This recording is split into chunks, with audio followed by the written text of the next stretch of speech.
Boa noite a todos. Nossa. Estejam todos mais uma vez bem-vindos à nossa casa de oração, a esse dia bastante fresquinho, bastante gostoso, né? Iniciando mais uma segunda-feira de trabalhos. E apenas lembrando, né, que os nossos trabalhos presenciais são aos domingos, às 9 horas da manhã, com a exposição sempre sobre o Livro dos Espíritos e posteriormente o trabalho de passes. Às segundas-feiras, às 10 para as 8, com a exposição sobre a doutrina espírita e depois também com o trabalho de passes. E às quartas-feiras, às 2 horas da tarde, com o plantão de passes, onde é feito um evangelho e posteriormente também os passes presenciais. Tá? E depois às quartas-feiras e quintas-feiras à noite, sempre às 8 horas da noite, através do Google Meets, né, através da rede de plataforma online, a gente faz nossas reuniões de estudo. Então, para quem tiver interesse, é só passar o nome e um número de WhatsApp, que daí sempre nos dias, né, alguns minutos antes, a gente encaminha os links das reuniões, tanto para as quartas quanto para as quintas-feiras. Né? Agradecer a presença de todos, aos nossos amigos que estão nos assistindo de forma online, também aqueles que compartilham através da rede ou do seu Aurélio Robles, ou através também da comunidade Vida Nova.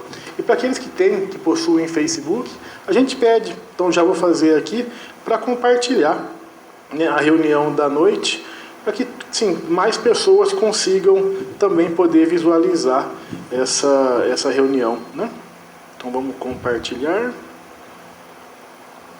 Pronto, compartilhado. E lembrando, então, que no dia 24 de novembro, que é uma sexta-feira, às 8 horas da noite, estaremos comemorando o 54º aniversário do Centro Espírita Pátria do Evangelho, nessa casa que tão bem nos acolhe, sempre de braços abertos. Então, dia 24, uma sexta-feira, às 8 horas da noite, com a apresentação do grupo Secal, de Vago Paloma, Nelson e Osvaldo. Né? Então a gente pede a presença de todos, né? Será um dia de confraternização, um dia de comemoração, também aí com apresentação musical e posteriormente uma palestra, né, nesse dia em prol do nosso centro, da nossa casa, que há 54 anos nos acolhe, né, de braços abertos sempre. E também falar que estamos cedendo de forma gratuita, né, para quem quiser, esse CD, né, o Mensageiros da Harmonia, né, são 15 músicas voltadas sempre para a espiritualidade, sempre aquelas músicas para nos deixar mais tranquilo, que ajudam nos trabalhos de casa, evangelho, os trabalhos de oração, e também para a gente poder se compenetrar ao alto. Então, para quem já pegou e quiser pegar mais, a casa tem CDs, né, para quem quiser presentear para alguém, dar para algum amigo, para alguém que goste desse estilo musical. Né? Então hoje, iniciando propriamente os trabalhos dessa noite, a gente vai falar sobre o capítulo 23 do Evangelho segundo o Espiritismo. Deixai os mortos o cuidado de enterrar os seus mortos. Mas antes de começar, como sempre, nos nossos trabalhos dentro da nossa casa, a gente pede para que todos, onde quer que estejamos, os nossos amigos aqui de forma presencial, os nossos amigos de forma online, que possamos compenetrar o nosso pensamento até Deus, nosso Pai, até Jesus, o nosso Mestre, e agradecido que somos por mais essa oportunidade que essa casa tanto nos proporciona, que a espiritualidade que com certeza já preparou esse ambiente, já nos preparou onde quer que nós estejamos, para que possamos compreender a lição dessa noite, possamos aprender um pouquinho sobre os ensinamentos do nosso Mestre Jesus e quiçá-los, implantá-los no nosso dia a dia, né? Nos tornando assim aquilo pelo qual nós viemos fazer aqui nesse mundo, que é nos tornarmos um pouco mais conhecedores, um pouco mais amistosos e um pouco mais evoluídos. Então, Mestre Jesus, crente sempre na vossa presença e no vosso amor, pedimos mais uma vez, encarecidamente, para que permita e que nos abençoe no ensinamento dessa noite. Se conosco. Que assim seja.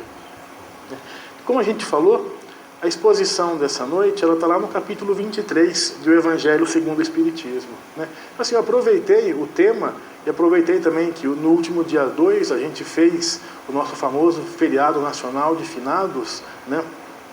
Um feriado que visa a gente poder compenetrar naqueles nossos amigos, tentar lembrá-los, né? O certo é lembrar, é óbvio, todos os dias, mandando pensamentos positivos, buscando ajuda também daqueles nossos amigos que estão do outro lado, mas é um dia, vamos dizer assim, tradicional, para que lembremos os nossos companheiros que já partiram, ou melhor, que regressaram para o mundo espiritual, né? Então o ensinamento dessa noite, ele inicia com a seguinte passagem do nosso Mestre Jesus. E ao outro disse Jesus, segue-me. E ele, Jesus, lhe disse, Senhor, permiti-me que vá eu primeiro enterrar meu pai. E Jesus lhe respondeu, deixa que os mortos enterrem os seus mortos, e tu vai e anuncia o reino de Deus. Isso também está lá em Lucas, o capítulo 9, de versículos de 59 a 60. No sentido literal da palavra, se a gente só lê o texto sem buscar uma melhor compenetração, um melhor entendimento, quando ele fala deixar aos mortos o cuidado de enterrar os seus mortos, não quis dizer Jesus censurar qualquer tipo de, por exemplo, de velório, qualquer tipo de ato com que faça o cuidado daquele corpo, daquela pessoa, daquela alma que já se partiu e ali deixou a sua veste humana, ali deixou a sua veste corporal. Não se pode dizer também que Jesus censurasse, nesse caso aqui, a piedade entre o filho que queria até então enterrar o seu pai. Mas Jesus ele traz nesse texto, nessa simples frase, nessa simples colocação, um significado, um sentido um pouco mais profundo, que apenas que aquele que detivesse um conhecimento sobre a vida espiritual mais completa poderia compreender o seu verdadeiro significado, que é o que a gente vai tentar falar essa noite. Então Jesus não estava criticando ali o ato daquele filho querer enterrar o seu pai, mas ele queria ir algo um pouco mais além, um pouco mais profundo. O Evangelho segundo o Espiritismo ele traz a seguinte frase, a vida espiritual é realmente a verdadeira vida, a vida normal ou a vida natural do espírito. Sua existência terrena é transitória e passageira, uma espécie de morte se comparada ao esplendor e à atividade da vida espiritual. Então aqui nós vimos novamente uma excelente explicação, uma excelente colocação, por exemplo, do que é a reencarnação, que é a necessidade dessa vida material e dessa vida espiritual. Como ele fala aqui, a nossa vida material, a nossa vida terrena, ela é transitória e passageira, que na verdade o significado, a nossa vida natural ou a nossa vida normal é a vida espiritual, é aonde nós somos criados e aonde a gente passa a maior parte da nossa existência. Então entender que estamos vivenciando uma vida material, onde devemos passar pelas nossas provas, pelas nossas expiações, pelas nossas missões, enquanto aqui nós estamos encarnados. O nosso planejamento, aquilo que nós nos propusermos a fazer enquanto estávamos no mundo natural, no mundo espiritual. Então eu planejo, nós planejamos aquilo pelo qual eu preciso passar. Sejam provas, sejam expiações, sejam elas as missões, independente daquilo. E muitas vezes elas se misturam, a gente passa por vários desses tipos de provações, expiações e missões também, dentro de uma única existência. O corpo, ele é uma vestimenta grosseira, que envolve temporariamente o espírito, verdadeira cadeia que o prende à gleba terrena, e do qual ele se sente feliz em libertar-se.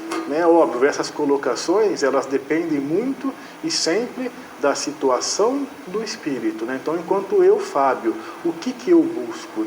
Se eu busco simplesmente os prazeres materiais, com certeza, quando eu desencarno, quando eu me livro desse corpo, eu ainda aqui me sinto, por assim dizer, preso, porque eu ainda quero continuar vivenciando essas experiências materiais.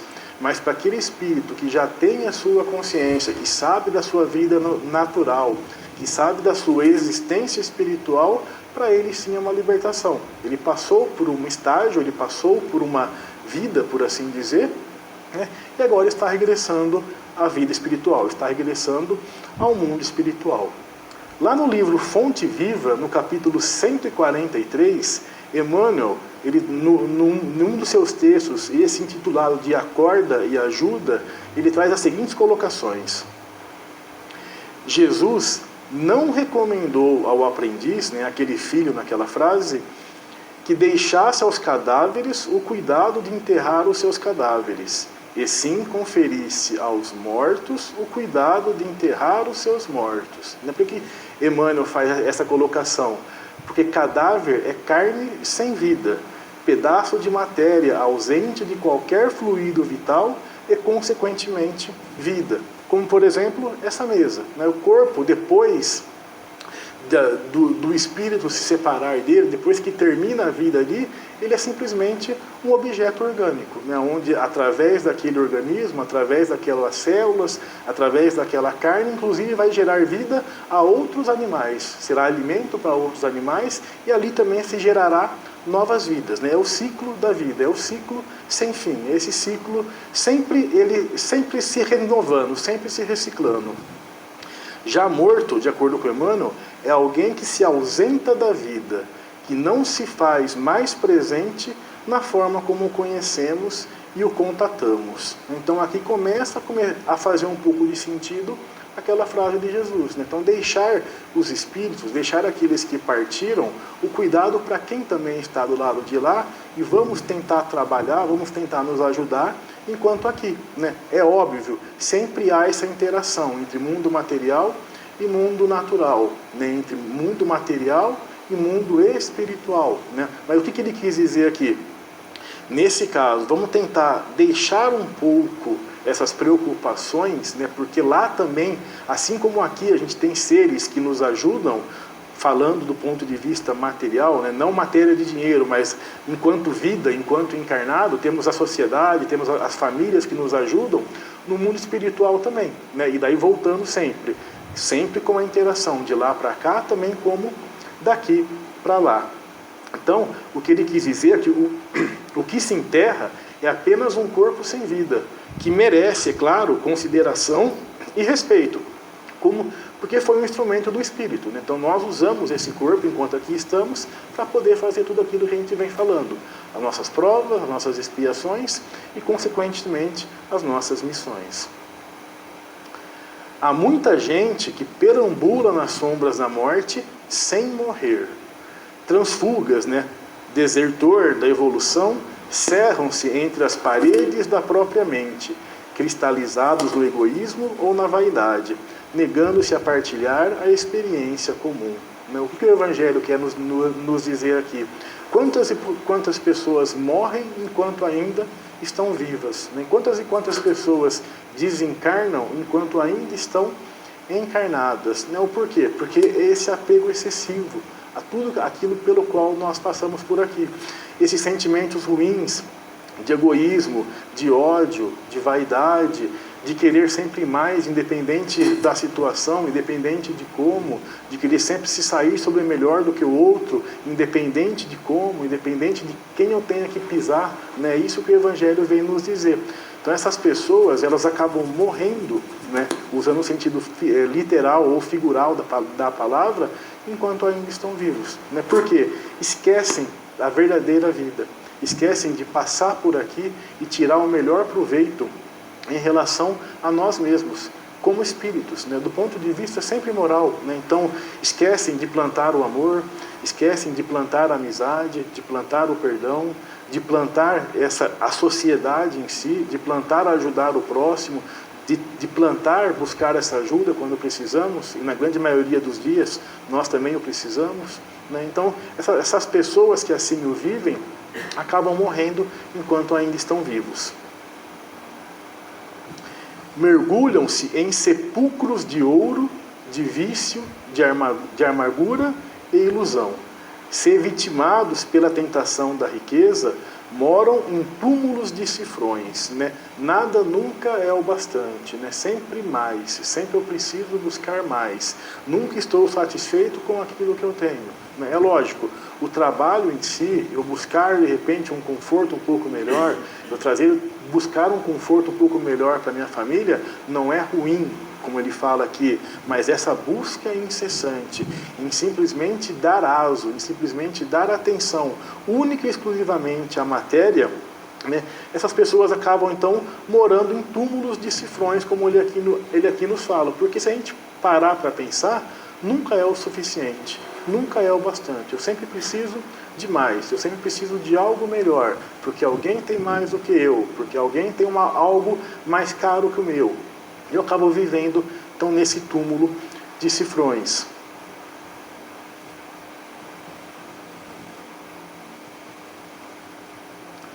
Se derrotados pelos hábitos perniciosos, né, que faz mal, que são nocivos, que são ruinosos, encarceram-se em grades de sombras, né? Então, se deixados tentados a práticas de atos não caridosos ou de atos não edificantes, vivenciam toda uma passagem preso àquele arrependimento, aqueles erros pelo qual cometeu, né, sempre se martirizando no passado. Então, aquela frase de que a Deus pune, né? Não é Deus que pune, é a nossa própria consciência que acaba sempre nos punindo. Então, imagine eu passar uma existência de 40, 50, 60, 70, 120 anos, 10 anos, 15, pouco importa, né? E perder essa existência, deixar passar, né? Não aproveitar, não tirar o máximo que eu posso. Então, aquele meu remorso por ter perdido uma oportunidade de me melhorar, né? A gente hoje, em proporções bem menores, nós já fazemos isso no nosso dia a dia. Quando eu perco, de repente, no meu dia, uma oportunidade de fazer uma palavra graciosa para alguém, de levar o afeto, de levar a bondade, de levar a ajuda a alguém, aquilo muitas vezes acaba martirizando a noite, né? Às vezes, quando a gente deita em casa, depois que passou o dia, baixou a adrenalina, né? Acabou de jantar, tomou um banho quentinho num tempo desse, né? Chega em casa, deita na cama e fica pensando, nossa, eu poderia ter ajudado fulano, eu poderia ter contribuído melhor com ciclana, né? Poderia, ao invés de ter sido bravo, de ter sido asperoso com alguém, ter estendido a mão, ter abraçado, né? Isso em um dia que a gente acaba fazendo isso. Imagina em toda uma existência, imagina em toda uma passagem por aqui.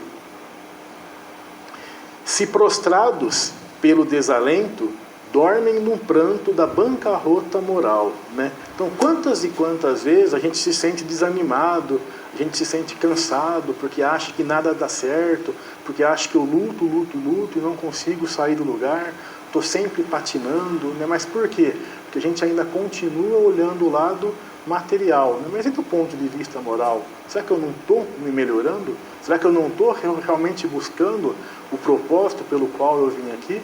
Existe uma frase que fala, se estiver descansado, descansa, mas não desista, né? Não pare, né? Cansou? Descansa, faz uma oração, pede ajuda, que com certeza Jesus, ele não vai carregar, também é uma outra frase, né? Ele não vai carregar a nossa cruz, que cada um tem a sua, cada um tem aquilo pelo qual precisa passar. Mas ele vai nos dar a força, ele vai nos dar a vontade, ele vai nos dar a energia, desde que eu abra o meu coração, é lógico, para que ele, ou para que a espiritualidade amiga possa chegar até mim, para que eu possa, então, continuar as minhas batalhas, né? Continuar o meu dia a dia.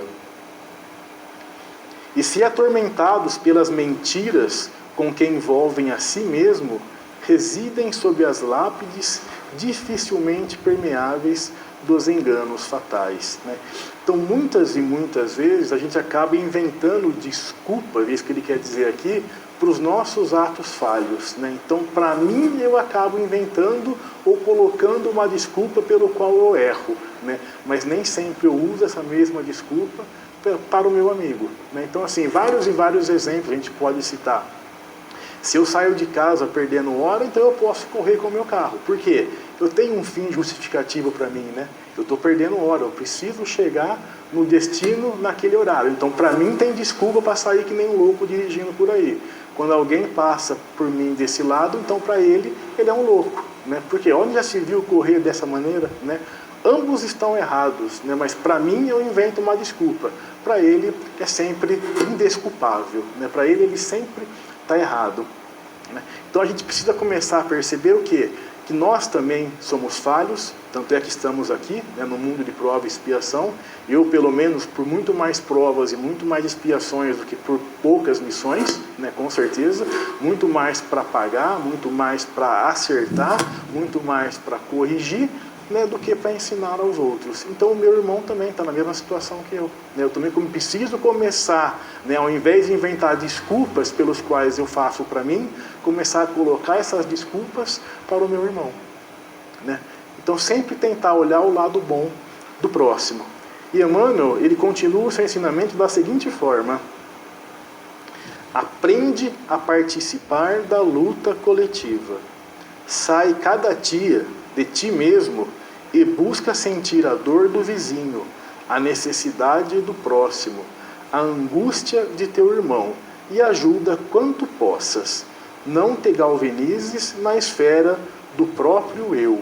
Então o que ele fala aqui? Todo dia é uma oportunidade para a gente poder fazer algo em prol de alguém, né? Independente da situação em que nós estejamos, né? Alguém sempre precisa de nós, assim como nós sempre precisamos do outro. Ou a gente acha que vive em sociedade por puro capricho de Deus, né? A gente nasce numa família por puro capricho de Deus, né? Com certeza que não. Então a gente está na família que nós precisamos, ou que nós planejamos, na sociedade que nós precisamos, ou que nós planejamos, justamente para um se ajudar, para um ajudar o próximo. É óbvio, né? O progresso, ele é sempre individual, né? Eu, Fábio, vou evoluir de acordo com os meus próprios méritos, ou vou deixar de evoluir de acordo com os meus próprios desméritos, né? Assim como cada um de nós. Mas o que ele fala aqui? Que nós precisamos nos ajudar para que cada um também possa buscar essa sua evolução. Quando eu peço ajuda para o alto, estou passando por um problema, eu faço uma oração de coração, eu peço ajuda, né, o alto, a espiritualidade, o nosso anjo protetor, né, dê-se o nome ao qual quiser, ele não vem e resolve o meu problema, né, mas ele me dá às vezes as luzes, os caminhos, as portas pelas quais eu preciso passar. Mas ele aponta a porta, né? Então vá por esse caminho. Assim como aqueles que não nos querem bem indicam outras portas, né? Vá por aquele outro caminho. Mas quem que decide qual caminho trilhar? Quem decide qual porta abrir? Quem decide qual chave colocar na mão e ir atrás? Sempre sou eu, Fábio, sempre é cada um de nós, né? Então os acertos são exclusivamente nossos. Os erros são exclusivamente nossos, mas nós podemos sim nos ajudarmos, sempre, né? Com o problema do outro, com as necessidades do outro e os outros também para com a gente.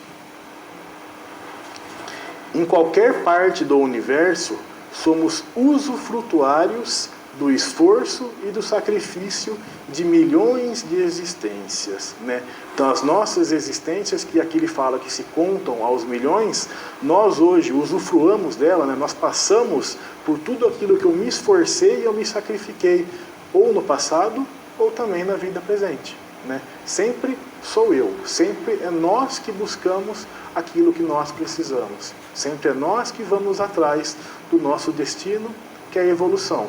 Alguns pelo amor e outros ainda continuam patinando no ódio, no egoísmo, e daí essa dor vem para lembrar que precisa mudar essa forma de pensar, que precisa mudar essa forma de agir.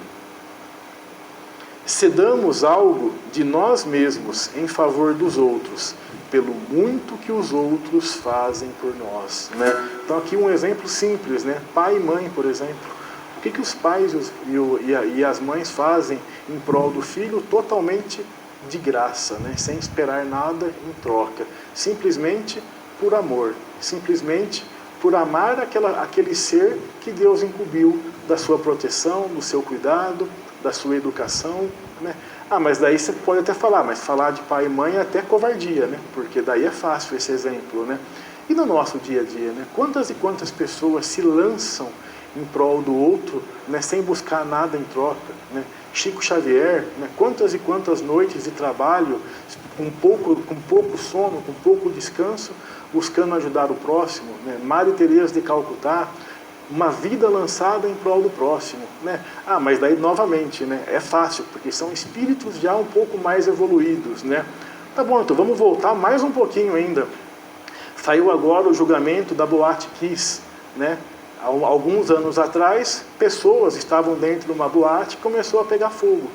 Quantas e quantas pessoas se lançaram lá dentro para tentar socorrer, para tentar resgatar uma única pessoa e tirá-la dali com vida, sem saber como que vai encontrar, quem vai encontrar, se é amigo, se é inimigo, a situação que está lá dentro, e sem pensar, se lança ali num trabalho para tentar socorrer alguém, sem nem conhecer. Né? Isso é amor ao próximo, né? Sem esperar nada em troca, sem buscar nada para si mesmo, com o único intuito de ajudar o outro. Recordamos desse modo o ensinamento do Cristo. Se encontrares algum cadáver, dá-lhe a bênção da sepultura, na relação das tuas obras de caridade, mas, em se tratando da jornada espiritual, deixa sempre aos mortos o cuidado de enterrar os seus mortos. Né? Não vos inquietais, que ele quer dizer aqui, com o corpo. Não se preocupai tanto com essa matéria, mas buscar o espírito, buscar a evolução espiritual.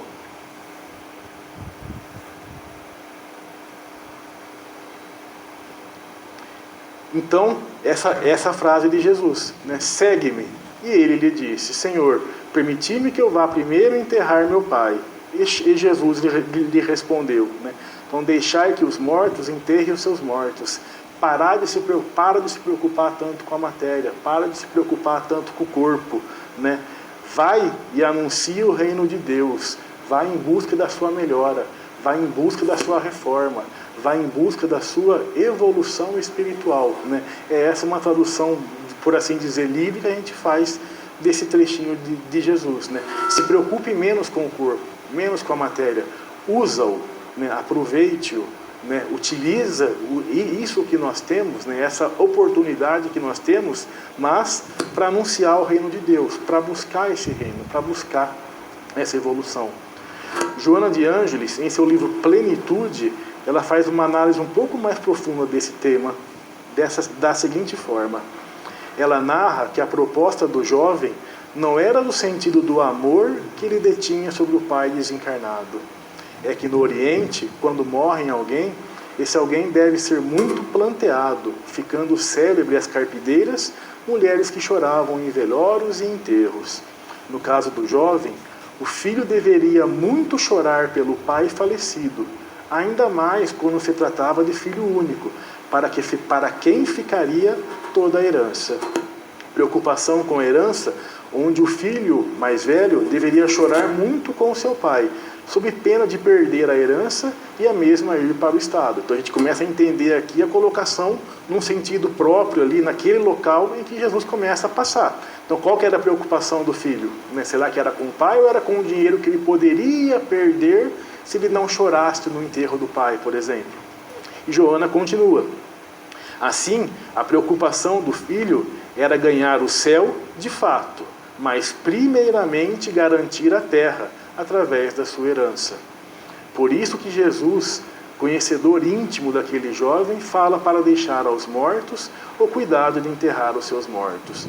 Mortos para a verdade, para o significado da vida, àqueles que poderiam acumular matéria sem nenhum valor, sem dar importância à verdadeira vida, a espiritual. Então aqui, Joana de Ângeles, ela pega o exemplo que o Evangelho ele vem traduzir de uma outra forma, dessa preocupação mais com o espírito e menos com a matéria, para falar daquele local propriamente dito. Então, naquela época, se eu como filho não chorasse no enterro do meu pai, eu poderia inclusive perder a herança. E aqui no começo, ela fala uma questão interessante. A preocupação do filho era de fato seguir Jesus, era de fato se melhorar, mas primeiro eu garanto a minha vida material um pouco mais abundante. Primeiro eu garanto o meu conforto e depois eu vou buscar a minha vida espiritual. Então Jesus, o que ele fala aqui? Não, esquece um pouco a matéria, esquece esse apego demasiado com tudo, com bens, e busca simplesmente a evolução. O respeito que temos pelos mortos não se refere à matéria, mas através da lembrança, ao espírito ausente. É semelhante ao que temos pelos objetos que lhes pertenceram, que ele tocou em vida e que guardamos como relíquias. Então, várias e várias vezes eu guardo um objeto ali porque era do meu pai, porque era da minha mãe, porque me faz lembrar dele, porque ele gostaria que eu assim o guardasse. Será? Será que não era melhor utilizar esse objeto em prol do outro, em proveito de outrem? Muito mais agradável ao espírito é a lembrança, são as orações, é o carinho pelo qual eu emano, é o pensamento pelo qual eu emano daqui para lá, do que eu ficar me apegando a esses bens. Assim como ao contrário também. Muito mais gostoso é quando vem de volta esses sentimentos, esse cuidado, esse carinho, às vezes aquele cheiro, às vezes aquele abraço invisível, às vezes aquele toque invisível. É muito mais gostoso de qualquer bem, de qualquer herança que eles possam nos deixar. Até mesmo porque eu acho que a maior herança que um pai pode deixar para o filho é o amor, é o cuidado. E aqui quando a gente fala pai, mãe, é tio, é avô, é avó, é qualquer um que tem o cuidado ali para com as nossas crianças. E por fim, Jesus lhe o ensinou dizendo: não vos inquietais com o corpo, mas pensai antes no espírito, e de pregar o reino de Deus, e de dizer aos homens que a sua pátria não se concentra na terra, mas no céu, porque somente lá é que se vive a verdadeira vida. É somente no plano espiritual em que a gente consegue, em que as máscaras caem, em que eu, Fábio, sou eu, Fábio, não consigo mentir para aquele que muitas vezes me é superior, ele me conhece. Apesar que aqui também esse espírito me conhece, mas é que eu consigo mentir para um amigo, para a sociedade, para a família, aqui eu consigo me enganar. No mundo espiritual não, porque lá de fato o pensamento é a forma pela qual eu me comunico. Então o que Jesus ele fala aqui? Então não vos inquietais tanto com esse corpo. Cuida, é um objeto, é um presente, é uma máquina, é uma forma pela qual Deus nos empresta algo para podermos vivenciar uma experiência terrena, uma experiência terrestre. Mas se apegue no mundo espiritual. Eu falo uma frase que eu aprendi, eu não lembro aonde, confesso, não sei se foi num livro, se foi numa palestra, que ele fala o seguinte, a gente vem para uma existência sem trazer nada e a gente sai de uma existência sem levar nada. E a gente passa toda essa vida buscando algo que eu não trouxe e algo pelo qual eu não vou conseguir levar.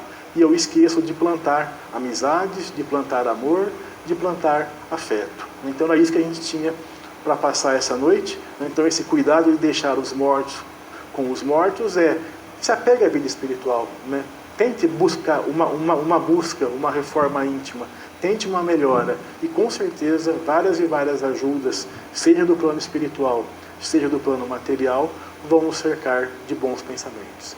Era isso que a gente tinha então para passar essa noite.